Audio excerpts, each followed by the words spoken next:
On the shores of Kamloops Lake, where the winds sweep across the dry hills of the interior, stand the remains of the Tranquille Sanatorium. Built in 1907, it began as a tuberculosis hospital, a place of treatment and isolation.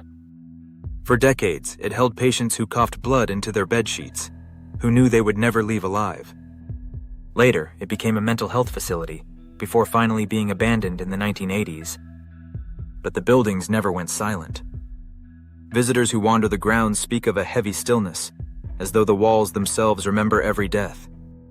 The sanatorium's long hallways echo with the sound of footsteps, even when no one else is there. Doors creak open, though the buildings are locked and boarded. Shadows move across cracked windows, and in the dead of night, people swear they hear whispers rising from the underground tunnels. Those tunnels are the darkest part of Tranquille. They were used to move food, laundry, and sometimes the dead. Bodies carried discreetly so patients above would not see how many were being lost. Today, those who dare to enter describe the air growing colder, the sound of breathing in the dark, and faint sobs that seem to follow them. Paranormal investigators have captured voices. One recording caught a woman saying, "Help me," though no one was present. Others have felt the sudden pressure of hands on their shoulders, only to turn and find nothing. The sanatorium's history is marked with tragedy. Thousands of patients died within its walls from tuberculosis.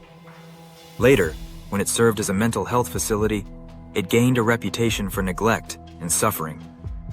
By the time it was abandoned, it was already known as a place of fear. Today, the buildings crumble.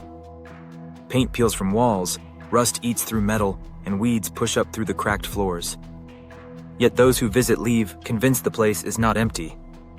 Some have fled in terror, swearing they saw a figure in a hospital gown, standing silently in the hallway, or a child's laughter echoing in the tunnels.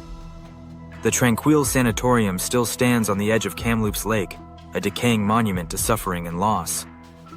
And for those who dare to walk its corridors after dark, one truth becomes undeniable: the dead never left.